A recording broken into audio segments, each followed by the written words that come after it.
What's the most iconic American military aircraft? The US military has adopted some of the most recognizable aircraft ever built, and there are dozens of examples that could come to mind for any military enthusiast.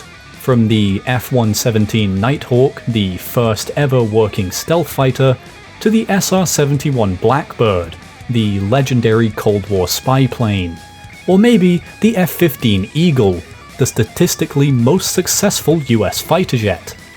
Many aircraft could come to mind, but for the majority of you, I bet one plane in particular immediately appeared in your head: the A-10 Thunderbolt II, better known as the A-10 Warthog, due to the gun sounding like an angry warthog as it fires. The A-10 has gained a somewhat godlike status in the hearts and minds of many military enthusiasts, proliferated across the internet with the rise of the A-10 go brrr meme, and considered by many to be superior to the newer jets the US Air Force is operating, namely the F-35. I started researching on a video on Lockheed's Skunk Works, the developers of the U-2 spy plane, the SR-71, the F-117, F-22, and F-35, among many others, the first aircraft manufacturer in the world to create a true stealth plane, and one time, just for fun, they tried building a fucking compact fusion reactor. And as I researched, amidst all of these groundbreaking aircraft produced by Skunk Works, especially the stealth aircraft, the A-10's name kept coming up, the common sentiment boiling down to, yeah, your technology is cool, but A-10 go brrr, which piqued my interest. Could this flying gun from the 70s really be superior to the modern cutting-edge jets entering service with the US today? But what I've discovered is that the A-10's mythical reputation, in reality, is just that, a myth. The aircraft, while being effective in a number of ways, not being the devastating tank-busting death machine it has become known as to much of the population, and its development starkly different from the story many people have heard. Today, I invite you to join me in exploring the real history of the A-10 Warthog, from its development in the 1970s to its use in Operation Desert Storm and the subsequent War on Terror, and why this icon of the US Air Force is an outdated close air support aircraft with limited time remaining in service. The A-10's story begins all the way back in 1917, when Alexander Kartveli would flee Georgia with his family as the Bolsheviks took over Russia and founded the Soviet Union, winding up in France. Hardly any better if you ask me. Here, Kartveli would pursue a career in the nascent aircraft industry, gaining a reputation in the aviation scene in Paris in the 1920s, and even designing a plane that would set a new speed record in 1924. He would catch attention from the other side of the Atlantic soon thereafter, being approached by an American aviation entrepreneur, Charles Levine, who offered to employ Kartveli as part of his new Columbia Aircraft Company. Kartveli wisely accepted, finally escaping from France and working with Levine until the Great Depression hit, with Levine's poor investments catching up with him and the US government suing him for $500,000 in back taxes, just as the founding fathers intended.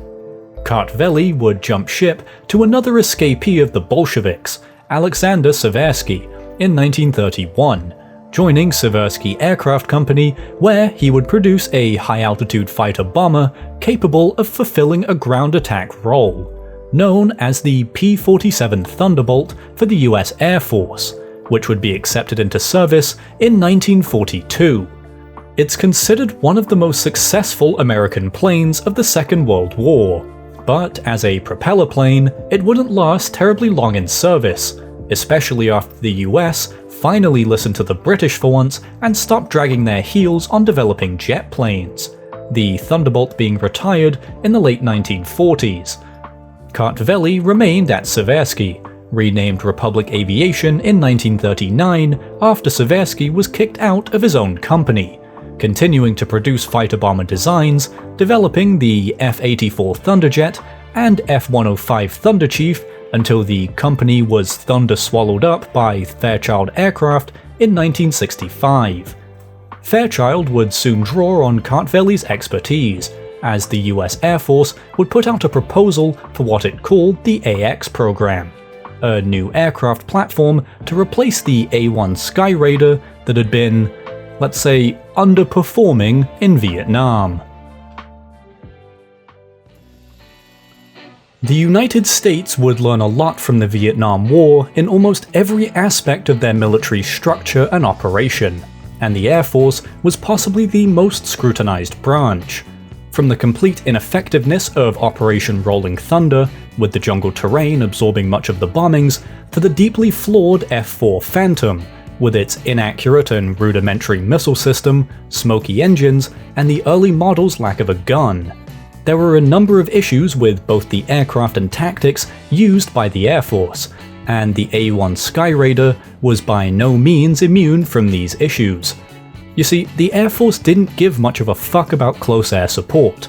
They were more interested in supersonic strike and air superiority craft, and had focused much of their development on such aircraft since the 1950s, so their close air support, the Skyraider, was, for one, hopelessly outdated.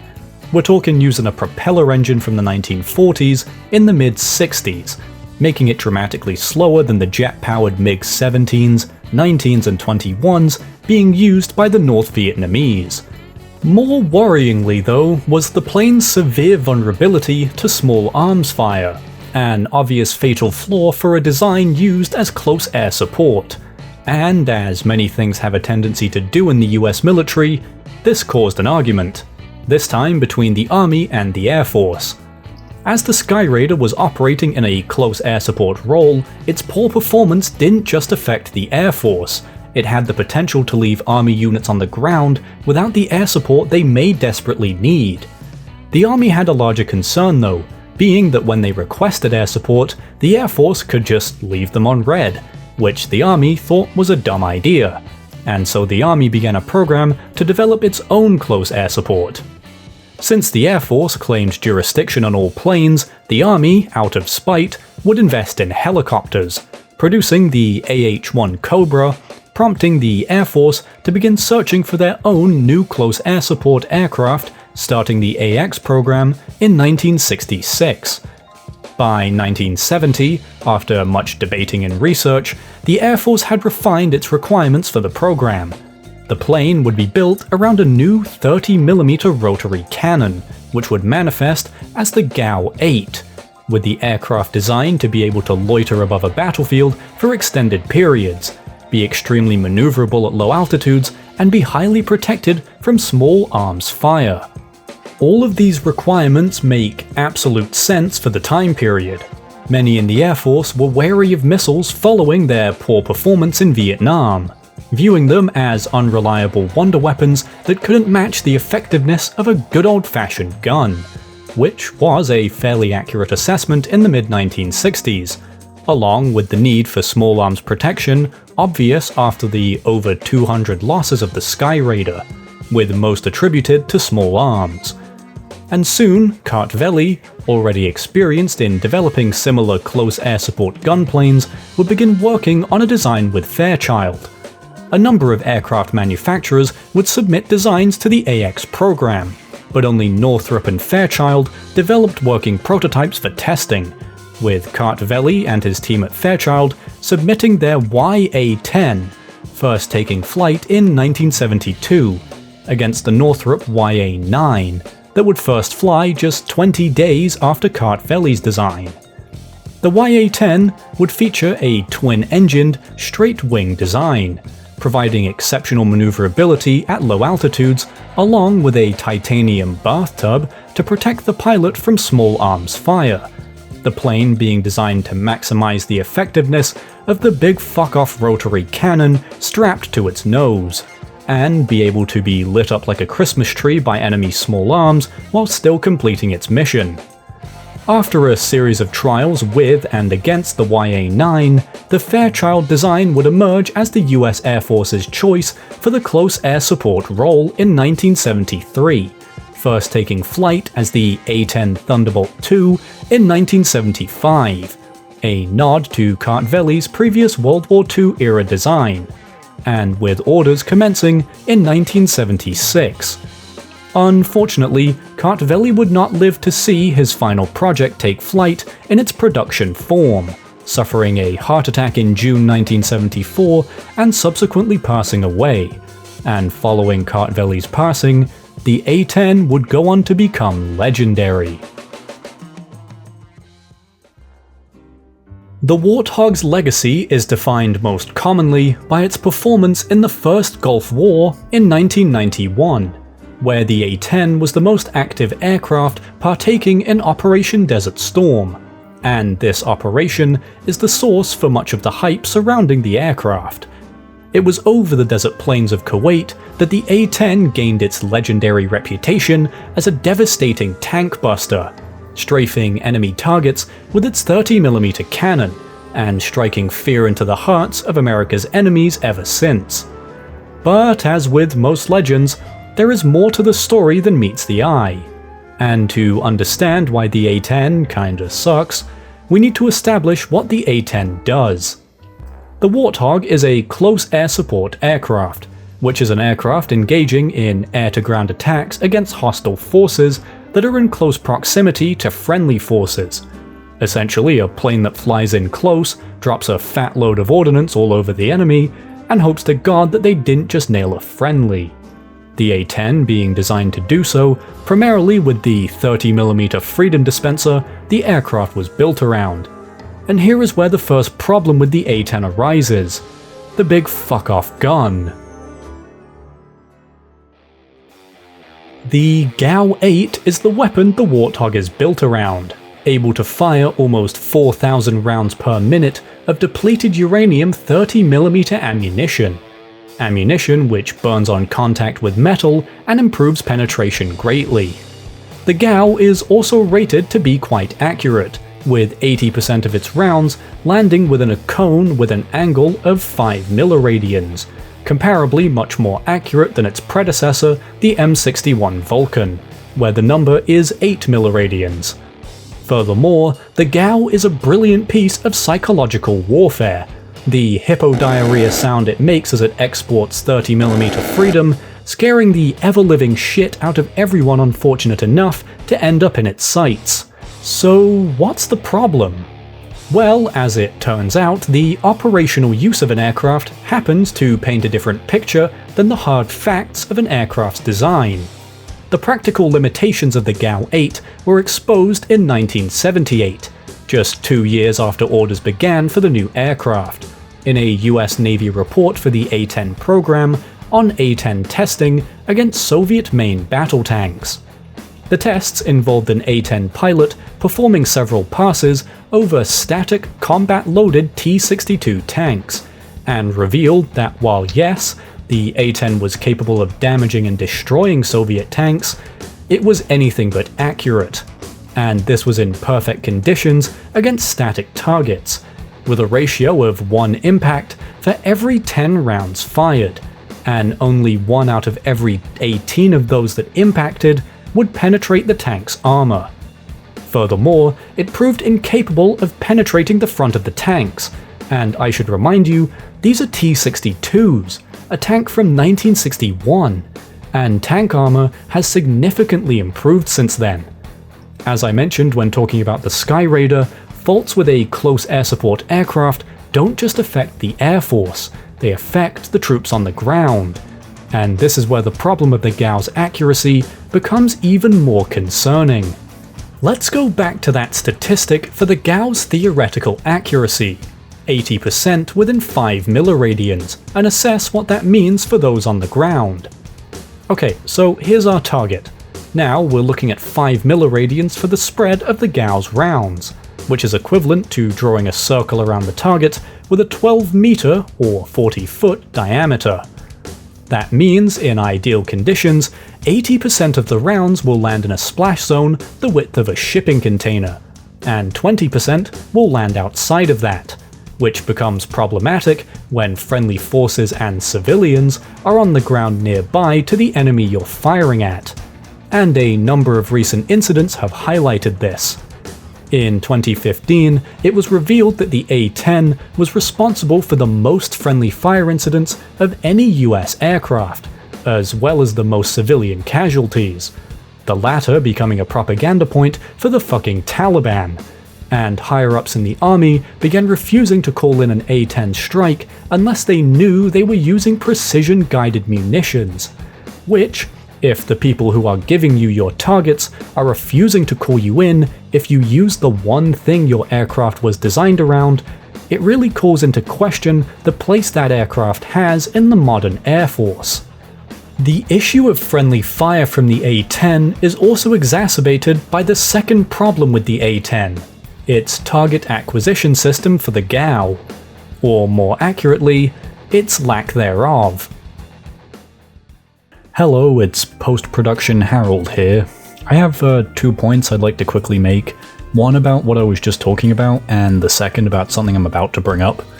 I'm aware that the US Air Force tested the A-10's GAU-8 against modern tanks in 2022, and that, quote, modern-day armoured vehicles equipped with explosive reactive armour are vulnerable to the A-10C Thunderbolt II's gun, and that the tested vehicles were, quote, rendered inoperative. Since the full report is still classified, to my knowledge at least, what they mean by vulnerable to the GAU is unclear, and could mean anything from one lucky round penetrating a tank to every single shot the A-10 fired penetrating. Along with rendered inoperative having such a vague definition, I could make a whole video on it alone.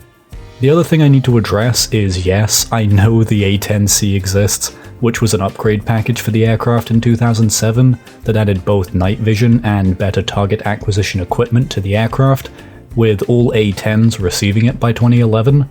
But the A-10 still operated the majority of its life and gained its mythical reputation before the upgrade was introduced, so my bitching is still warranted. Corrections over. Congratulations, it's 2003, and you're a fresh-faced A-10 pilot.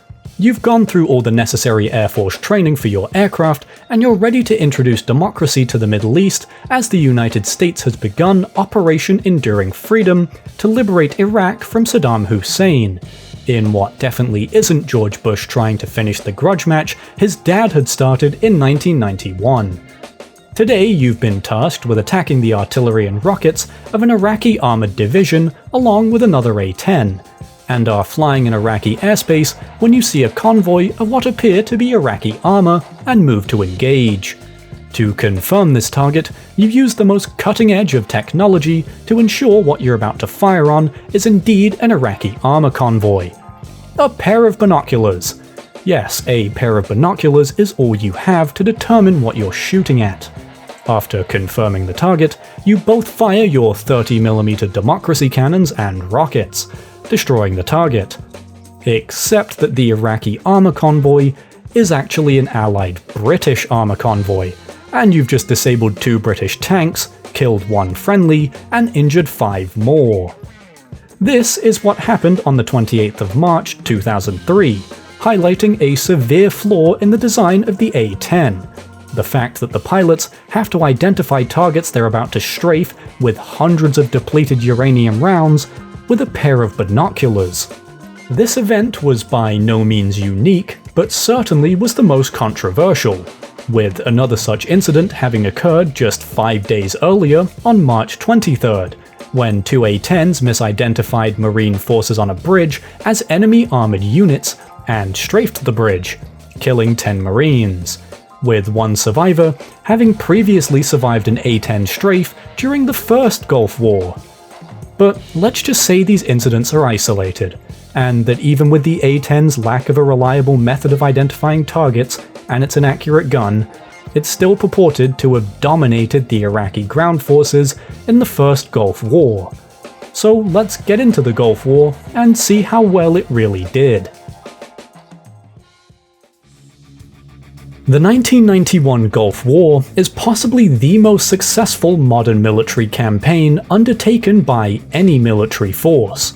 with Operation Desert Storm lasting just 100 hours and accomplishing its objective of freeing Kuwait from Iraqi occupation with minimal casualties sustained by the Gulf Coalition. Freedom and democracy were shipped with Amazon Prime next-day delivery to the doorstep of the Iraqi army, one of the most formidable fighting forces on the planet at that time, and the Gulf Coalition defied the expectations of almost everyone, as most envisioned a lengthy drawn-out campaign similar to Vietnam. The A-10 was a massive part of both the air and ground campaigns, flying over 8,000 sorties, the most of any aircraft in the conflict, but its effectiveness has been grossly over-exaggerated, especially the effectiveness of the GAU-8. The A-10s are claimed to have achieved 900 tank kills along with destroying hundreds of softer targets, and I say claimed as every report on the conflict describes A-10 kill records as being greatly exaggerated, contradictory, and overall impossible to analyze, and are estimated to have been around 1/3 of the given number, with most of these attributed to the AGM-35 Maverick missile. But even giving the A-10 the benefit of the doubt, and saying it got 900 tank kills with the GAU-8 alone, the specially designed tank hunter was outperformed by the F-111 Aardvark, that flew just over a quarter of the sorties the A-10 did and destroyed 1,500 tanks with laser-guided bombs alone. Furthermore, A-10s had difficulties being able to use their guns at all, sometimes being unable to get within range for the GAU due to Iraqi air defenses, ultimately with 4 Warthogs being downed by surface-to-air missiles and around a dozen tagged by anti-aircraft fire but surviving. Its capabilities dramatically decreased once the sun went down, the cannon being next to useless at night due to a lack of night vision equipment, unlike nearly every other aircraft employed by the US in the First Gulf War, and issues with identifying targets, go figure how that was a problem, were frequent, with the A-10 characteristically being involved in a friendly fire incident on February 26, 1991, killing 9 British soldiers and injuring 11 more. Evidently, the A-10, while not bad at its job by any stretch of the imagination, performed worse in its own role than an aircraft designed for a completely different purpose, was often unable to use the weapon it was designed around, and even if it did get to use its cannon, it was statistically less effective than the other munitions carried by the A-10. But it's not all doom and gloom for the beloved Warthog. I didn't make this video to just shit on the A-10. It's one of the most iconic aircraft ever produced, a favourite of many military enthusiasts, and it still has a limited place in the US Air Force. The Warthog for its time was the perfect aircraft, maneuverable at low altitudes and capable of devastating an area with its reliable rotary cannon. On paper, it was the ultimate weapon to execute the post-Vietnam doctrine of air-land battle. Had the United States gone to war with the Soviets in Europe during the 1970s or 80s, the scenario the Warthog was designed in anticipation of, the A-10 would potentially have gone down as one of the most devastating aircraft ever to take to the skies, strafing Soviet tank columns and raining destruction from above. But this conflict would never come to pass, and times have changed. Armoured protection has improved since 1976, as have air defense systems, putting the slow-moving Warthog in much greater danger of taking hits or even being shot down.